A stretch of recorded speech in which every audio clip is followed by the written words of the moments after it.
Κάθε χρόνο, στις 23 Απριλίου, κάτι ασυνήθιστο συμβαίνει σε ένα βυζαντινό μοναστήρι στην Τουρκία. Χιλιάδες άνθρωποι ανεβαίνουν ένα λόφο, ανάβουν κεριά, αφήνουν σημειώματα με παρακλήσεις, γονατίζουν μπροστά σε μια βυζαντινή εικόνα. Αυτοί οι άνθρωποι δεν είναι χριστιανοί, είναι Τούρκοι μουσουλμάνοι και μιλάμε για 250.000 άτομα κάθε χρόνο. Αυτό είναι κάτι ασυνήθιστο ιστορικά. Δεν εξηγείται εύκολα. Λοιπόν, ξεκινάμε από την αρχή.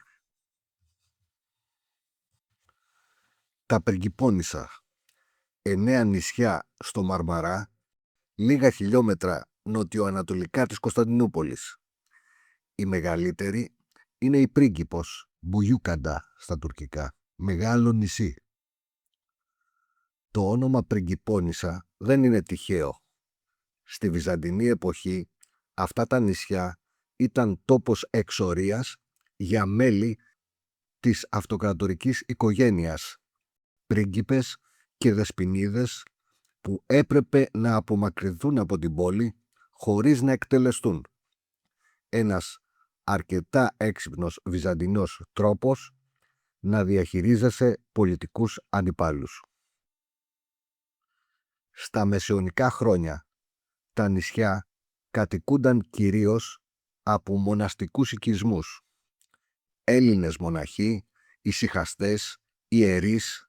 Η Πρίγκιπος ήταν στον κόσμο του Βυζαντίου ό,τι είναι σήμερα ένα κέντρο πνευματικής ζωής. Στα τέλη του 19ου αιώνα η εικόνα αλλάζει. Η Πρίγκιπος γίνεται το πιο μοντέρνο καλοκαιρινό θέρετρο της Κωνσταντινούπολης. Πλούσιοι Έλληνες, Αρμένοι, Εβραίοι, ολόκληρη η αστική ελίτ της πόλης χτίζει εκεί τις βίλες της. Ξύλινα αρχοντικά, κήποι με γιασεμιά, υπήλατα τραμ, ούτε αυτοκίνητο δεν επιτρέπεται στο νησί μέχρι σήμερα. Ο πληθυσμός ήταν κυρίως ελληνικός, μέχρι το 1923. Στην κορυφή του λόφου, στα 250 μέτρα πάνω από τη θάλασσα, βρίσκεται η μονή του Αγίου Γεωργίου του Κουδουνά. Η μονή χτίστηκε τον 10ο αιώνα στα χρόνια του αυτοκράτορα Νικηφόρου Φωκά. Ήταν μια από τις αρχαιότερες μονές των νησιών, ένα πραγματικό βυζαντινό μοναστήρι. Το 1204 η τέταρτη σταυροφορία κατέλαβε την Κωνσταντινούπολη. Οι Λατίνοι επιδρομείς δεν σεβάστηκαν τίποτα, ούτε τις Ορθόδοξες εκκλησίες, ούτε τα μοναστήρια. Η μονή της Πριγκίπου καταστράφηκε. Οι Βυζαντινοί την ξανάφτισαν. Το 1302 καταστράφηκε όμως ξανά, αυτή τη φορά από πειρατές. Οι μοναχοί εγκατέλειψαν το μοναστήρι, αλλά πρώτα έκρυψαν την εικόνα του Αγίου Γεωργίου σε μια απόκρημνη, δυσπρόσιτη περιοχή του λόφου, μακριά από τα μάτια. Η εικόνα χάθηκε για αιώνες. Και εδώ αρχίζει η παράδοση που εξηγεί το όνομα Κουδουνάς. Πολλά χρόνια αργότερα, ένας τσοπάνος από την Πελοπόννησο βοσκούσε τα πρόβατά του στο νησί. Σύμφωνα με την τοπική παράδοση, στον ύπνο του εμφανίστηκε ο Άγιος Γεώργιος και του είπε να ανέβει στην κορυφή. Ο βοσκός ξύπνησε και ακολούθησε τον ήχο των κουδουνιών των προβάτων του, και έτσι, ακολουθώντας τα κουδούνια, ανακάλυψε την κρυμμένη εικόνα. Από τότε το μοναστήρι αποκαλείται Κουδουνάς. Μέχρι σήμερα οι πιστοί προσκυνητές παίρνουν ένα μικρό κουδουνάκι ως ευλογία και το επιστρέφουν μόλις εκπληρωθεί η προσευχή τους. Η παράδοση αυτή, όπως και οι περισσότερες παραδόσεις, δεν επαληθεύεται ιστορικά, αλλά μας λέει κάτι σημαντικό, ότι η σύνδεση αυτού του τόπου με μια θαυματουργή δύναμη είναι βαθιά ριζωμένη στη συλλογική μνήμη. Η Μονή αναστηλώθηκε επίσημα το 1751-1752 με πατριαρχικά συγκύλια από τον μοναχό Ισαΐα. Το 1781 προσαρτήθηκε στην Ιερά Λαύρα των Καλαβρίτων, τη Μονή της Πελοποννήσου, από την οποία ξεκίνησε η Επανάσταση του 1821. Και αυτή η σχέση με την Αγία Λαύρα θα στοιχήσει στη Μονή ακριβά. Με το ξέσπασμα της Ελληνικής Επανάστασης το 1821, οι Οθωμανικές αρχές στην Κωνσταντινούπολη ψάχνουν συνωμότες παντού. Γνώριζαν τη σχέση της Μονής του Κουδουνά με την Αγία Λαύρα των Καλαβρίτων.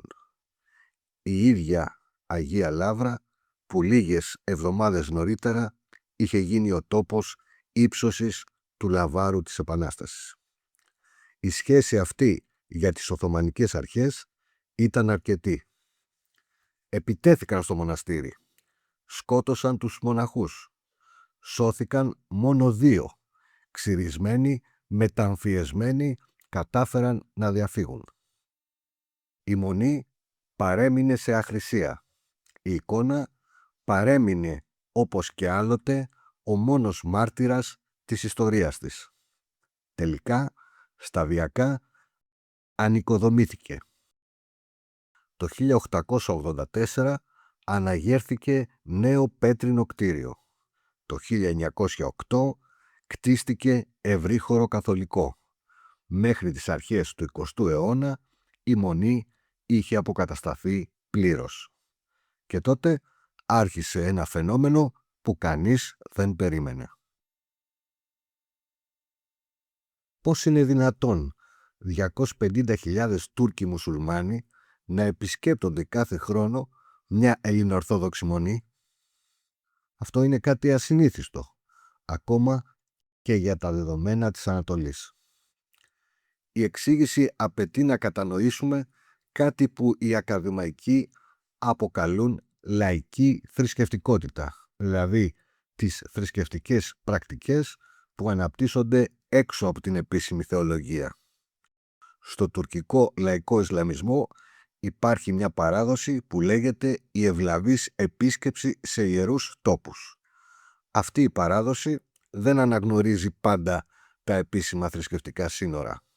Πολλοί μουσουλμάνοι επισκέπτονται τόπους χριστιανικούς, εβραϊκούς, ακόμα και προ-ισλαμικούς, όπου πιστεύετε ότι ενεργεί μια υπερφυσική δύναμη.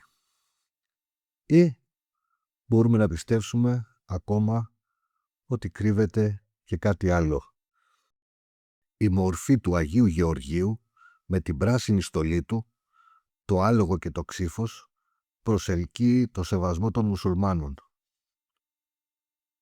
Πολλοί πιστεύουν ότι θεραπεύει σωματικές και ψυχικές ασθένειες, ιδιαίτερα παιδιά με προβλήματα ομιλίας ή κινητικότητας.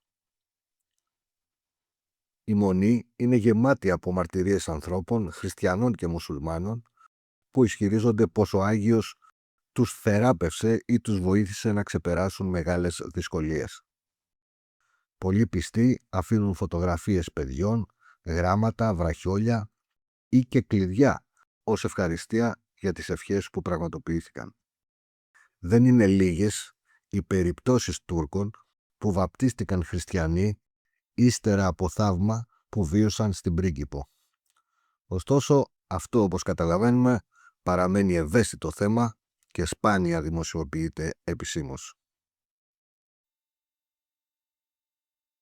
Ο Άγιος Γεώργιος, ο Άγια Γιώργη για τους Τούρκους, είναι στην τουρκική λαϊκή παράδοση ένας ισχυρός θεραπευτής, ιδίως για ψυχικές παθήσεις. Υπάρχουν μαρτυρίες αναρρύθμιτες. Οικογένειες φέρνουν ασθενείς στη Μονή, αναρτούν ρούχα, τυλίγουν νήματα στα κάγκελα, αφήνουν μηνύματα, πρακτικές που δεν διαφέρουν ουσιαστικά από αυτές που κάνουν και οι Ορθόδοξοι Χριστιανοί.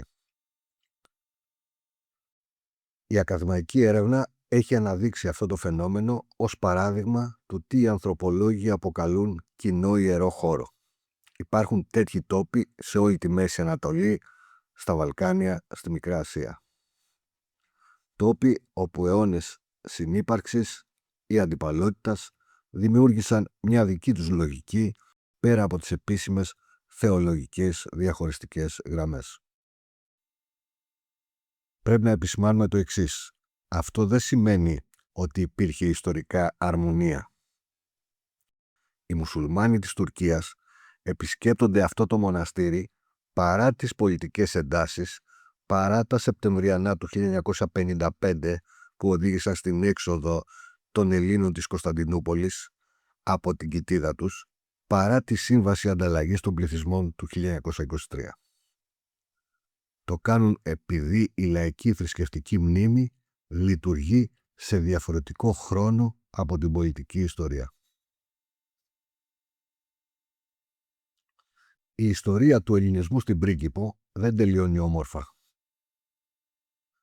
Το 1923 με τη συνθήκη της Λοζάνης, ο κύριος κορμός της ελληνικής κοινότητας εγκατέλειψε το νησί.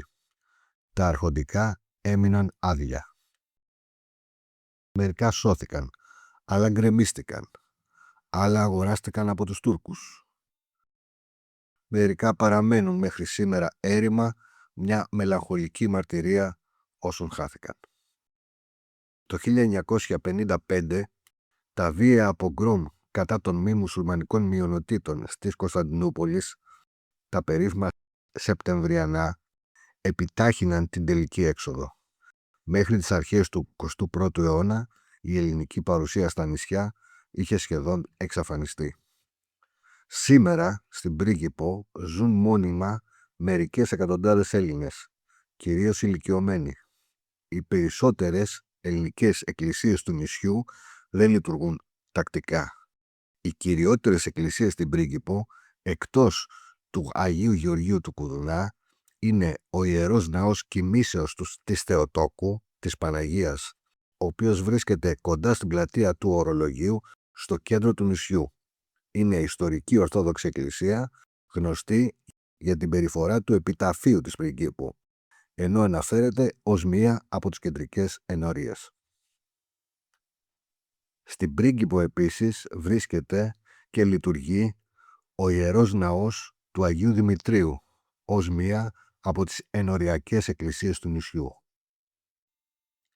Η Μονή Αγίου Γεωργίου Κουδουνά παρέμεινε, λειτουργεί μέχρι σήμερα.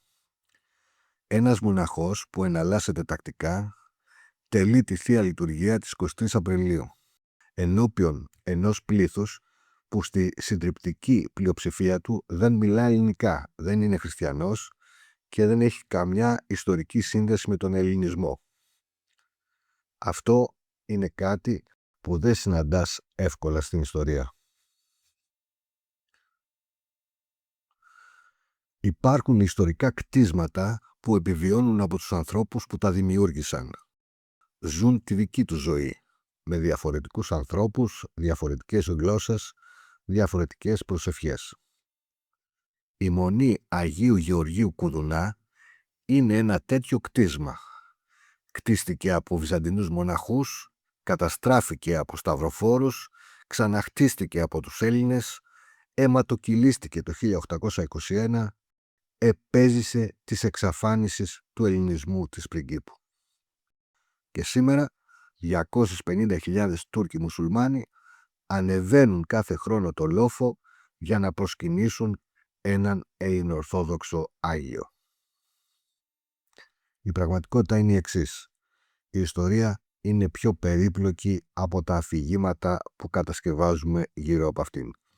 Οι άνθρωποι, ακόμα και όταν χωρίζονται από πολέμους και θρησκείες, βρίσκουν πάντοτε δρόμους να διασταυρώνονται. Αυτή είναι η ιστορία του Αγίου Γεωργίου του Κουδουνά.